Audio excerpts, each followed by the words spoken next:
கன்னி லக்னத்தில் பிறந்தவங்களுக்கு மரகத பச்சை ஓகே ஆகும். அதே மாதிரி வைரமும் ரொம்ப சிறப்பாகும். ராசி, அதாவது இப்போ மேச லக்னத்தில் பிறந்தவங்களுக்கு வைரம் நல்லா இருக்காது. ஆனால் துலா ராசியில் பிறந்திருந்தாங்கன்னா வைரம் நல்லா இருக்கும்.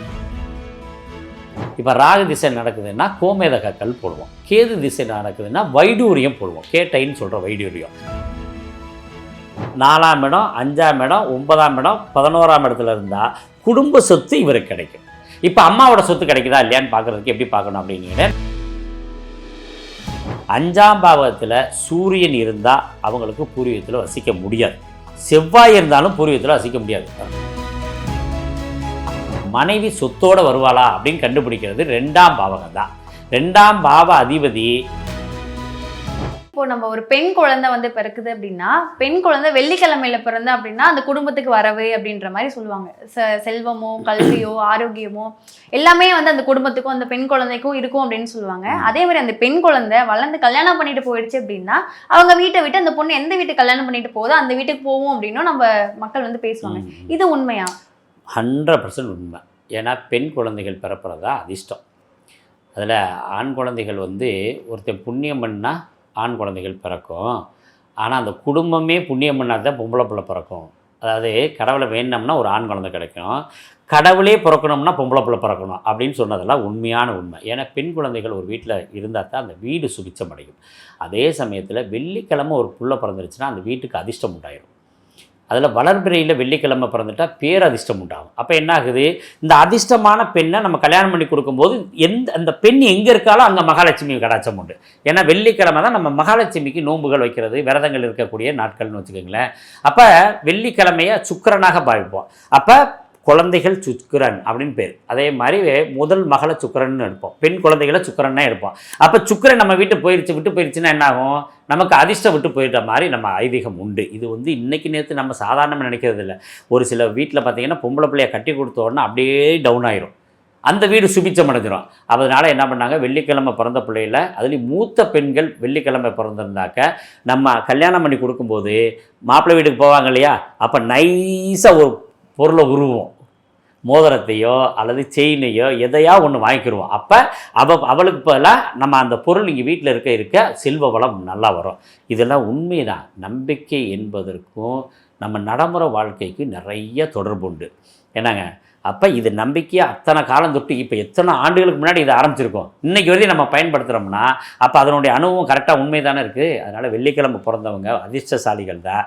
அந்த அதிர்ஷ்டம் நம்மக்கிட்டே இருக்கணும்னா அவளை கல்யாணம் பண்ணி கொடுக்கும்போது வீட்டுக்கு அதாவது மாப்பிள்ளை வீட்டுக்கு அனுப்புகிறோம் இல்லையா, அந்த நேரத்தில் அவங்ககிட்ட இருந்து ஒரு தங்கமோ வெள்ளியோ வாங்கிட்டா அந்த அதிர்ஷ்டம் 2 வீட்லேயும் தங்கம், 2 வீடும் சுபிச்சம் அடையும். இப்போ நம்ம தங்கம் வந்து எல்லாருமே அணியலாம், குழந்தைகளாகட்டும் ஆண்களாகட்டும் பெண்களாகட்டும் யாரா வேணாலும் இருந்தாலும் தங்கம் வந்து பொதுவாக எல்லாருமே அணியலாம் அப்படின்ற மாதிரி ஒரு வழக்கம் இருக்கு. அதே மாதிரி வைரம் அப்படின்றது எல்லாரும் அணிய முடியாது, அதுக்குன்னு ஒரு அதிர்ஷ்டம் இருக்கணும் அப்படின்ற மாதிரி சொல்லுவாங்க. இந்த ராசியில பிறந்தவங்க மட்டும்தான் வைரத்தை அணியணும், இந்த ராசியில தான் செட் ஆகாது, ஏதாவது நம்மளுக்கு ஒரு பிரச்சனை கொண்டு வந்து விட்டுரும் அப்படின்ற மாதிரி சொல்லுவாங்க. இதெல்லாம் எந்த அளவுக்கு சாத்தியம்? உண்மையிலும் உண்மை. இப்போ சூரியனுக்குரிய கல் மாணிக்கக்கல், சந்திரனுக்குரிய கல் முத்து, செவ்வாய்க்குரியது பவளம், புதனுக்குரியது மரகதம், குருவுக்குரியது புஷ்பராகம், சுக்கிரனுக்குரியது வைரம், சனிக்குரியது நீலக்கல், ராகுக்குரியது கோமேதகம், கேதுக்குரியது வைடூரியம். இதெல்லாம் ரொம்ப முக்கியத்துவமான கற்கள். இப்போ யாருக்கு என்ன லக்கணம்னு நம்ம பார்க்கணும். இப்போ மேச லக்கணத்துக்காரங்க பவளம் போட்டுக்கலாம், அதே சமயத்தில் அவங்க சுக்கிரனுக்குரிய வைரம் போடக்கூடாது. ரிஷப லக்கணத்துக்காரவங்க சுக்கிரனுக்குரிய வைரம் போட்டுக்கலாம், மேச லக்கணத்துக்குரிய பவளம் போட முடியாது.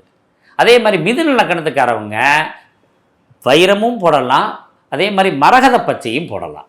கடக லக்கணத்தில் பிறந்தவங்க வைரம் போட முடியாது, புஷ்பராக கல் போடலாம், அதே மாதிரி முத்து போடலாம்.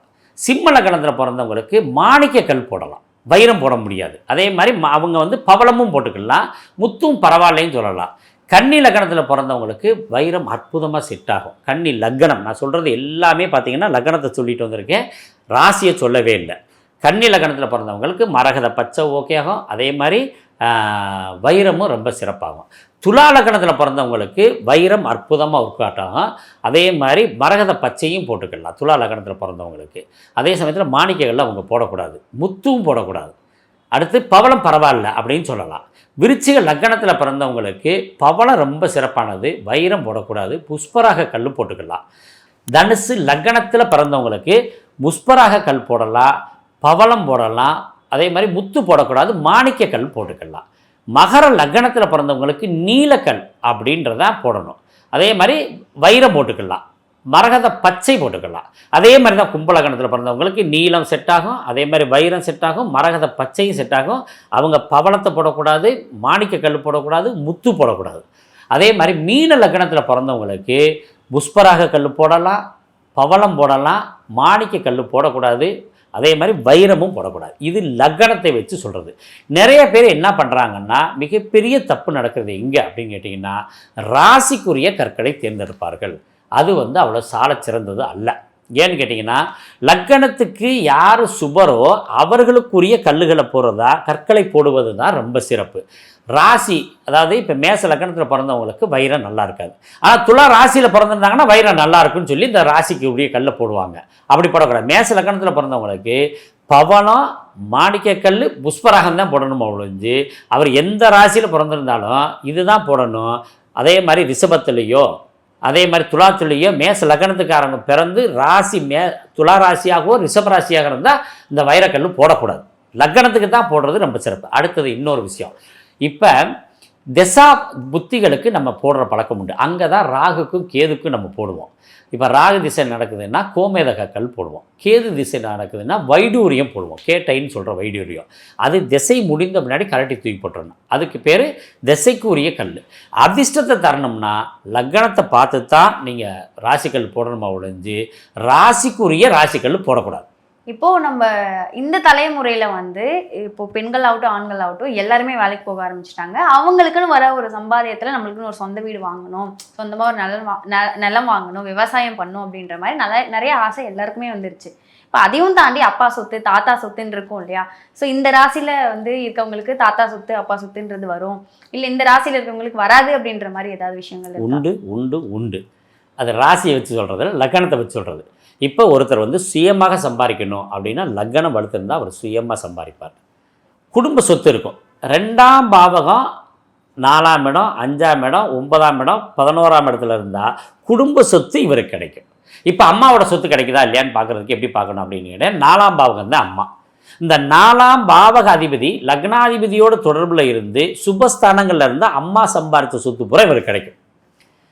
தாத்தா சொத்து பார்த்துக்கிட்டே இருந்தோம் இல்லையா, நம்ம பூர்வீக சொத்துன்னு சொல்கிறோம் இல்லையா, அந்த தாத்தா சொத்து எப்படின்னு பார்த்தீங்கன்னா 5ஆம் இடம் தான் பூர்வ புண்ணியம் தாத்தா. அந்த 5ஆம் இடத்து அதிபதி எந்த சூழ்நிலையிலையும் கெடாமல் லக்னத்தோட தொடர்பில் இருந்தாலும் தாத்தாவோட சொத்து பூர்வீக சொத்து அனைத்தையும் அனுபவிக்கிற யோகம் உண்டு.